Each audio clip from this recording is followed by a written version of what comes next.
માલગઢના પરબડીમાં તળાવ ઊંડું કરવાનું કામ શરૂ। ડીસામાં જળ સંચય માટે નવી પહેલ, ધારાસભ્ય જાતે હિટાચી મશીન ચલાવી।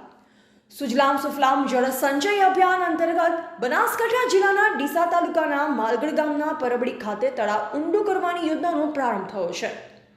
લોકભાગીદારી ગ્રામ પંચાયત અને બનાસ ડેરીના સહયોગથી અને the Parabdi milk collection centre દ્વારા ખાતમુહૂર્તનું આયોજન કરવામાં આવ્યું।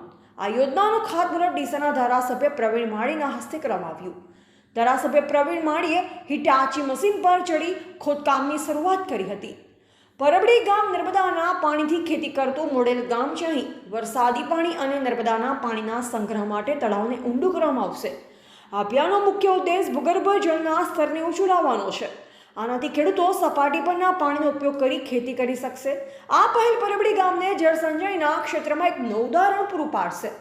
કાર્યક્રમમાં ડીસા તાલુકા ભાજપ પ્રમુખ સુમેરસિંહ વાઘેલા, ભાજપ અગ્રણી કેટી માળી સહિત ગ્રામ પંચાયતના સભ્યો, બનાસ ડેરીના પ્રતિનિધિઓ, બનાસ ડેરીના ડિરેક્ટર રામજીભાઈ ગુજ્જર, વિસ્તરણ અધિકારી હર્ષદભાઈ, સુપરવાઇઝર હેમાભાઈ સહિત મોટી સંખ્યામાં ગ્રામજનો ઉપસ્થિત રહ્યા। આ પહેલને સૌએ ઉમળકાભેર આવકારી। પરબડી ગામની આ પહેલ અન્ય ગામો માટે પણ પ્રેરણારૂપ બનશે। પરબડી મિલ્ક કલેક્શન સેન્ટરના મંત્રી શ્રી, ચેરમેન શ્રી અને તમામ કમિટી સભ્યો, ડેરીના કર્મચારી હાજરી આ પ્રોગ્રામ સફળ બનાવ્યો હતો। મારું નામ સુરેશભાઈ માળી છે। આજે માલગઢ પરબડી ખાતે તળાવનું ખોદવાનું ખાતમુહૂર્ત કરવામાં આવ્યું। એમાં આ તળાવ ખોદવાથી અહીંના આજુબાજુના ખેડૂતોને ખૂબ જ મોટો ફાયદો થવાનો છે। અત્યારે જોવા જઈએ તો અહીંના વિસ્તારમાં 800 થી 900 ફૂટ પાણી છે। જ્યારે આ તળાવ ખોદાશે, વરસાદી પાણીનો તો સંગ્રહ થશે, પણ એની સાથે સાથે નર્મદા નદીનું પાણી પણ અહીંયા સંગ્રહ થશે, જેથી આજુબાજુના લોકોને ખૂબ જ મોટો ફાયદો થશે। આજે બનાસ ડેરી અને ગામના લોકોના જનભાગીદાર થકી આપણા માલગઢ ગામનું તળાવ ઊંડું કરવામાં આવેલ છે। આજુબાજુના અને તમામ ગામોને જે ખેડૂત ભાઈઓ છે એમને મોટો ફાયદો થશે અને પાણીના તળ ઊંચા આવશે એવું મને જણાઈ રહ્યું છે। ફાયદો થવાનો જ છે, એમાં બધાને જોડે ફાયદો થશે।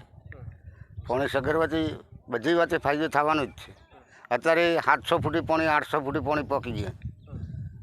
800 ફૂટના બોર બંધ તૈયારી છે થવાની, ઠેઠ તળિયે પડ્યા છે। હા, આ તળાવ ખોદાથી પાણી નર્મદાનું કદી કને આવી જાય ને સગરો થાય તો કદી કને થોડો ફાયદો થાય। મારું નામ હિતેશભાઈ માળી છે। હું માલગઢ ગામનો રહેવાસી છું। અહીંયા અમારા ગામમાં 800 થી 900 ફૂટે હાલ પાણીના તળ છે, જે દિવસે ને દિવસે તૂટતા જાય છે।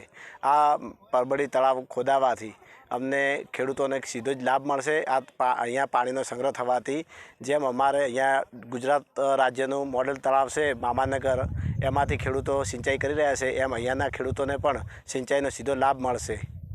ગુજરાત સરકાર દ્વારા તળાવો ઊંડા કરવા માટે સુજલામ સુફલામ યોજના અંતર્ગત જનભાગીદારી દ્વારા જે તળાવ ઊંડા કરવામાં આવે છે, એમાં ડીસા તાલુકાની અંદર 3.5 લાખ CMTથી વધારે તળાવો ઊંડા કરવાનું આયોજન કરવામાં આવ્યું છે।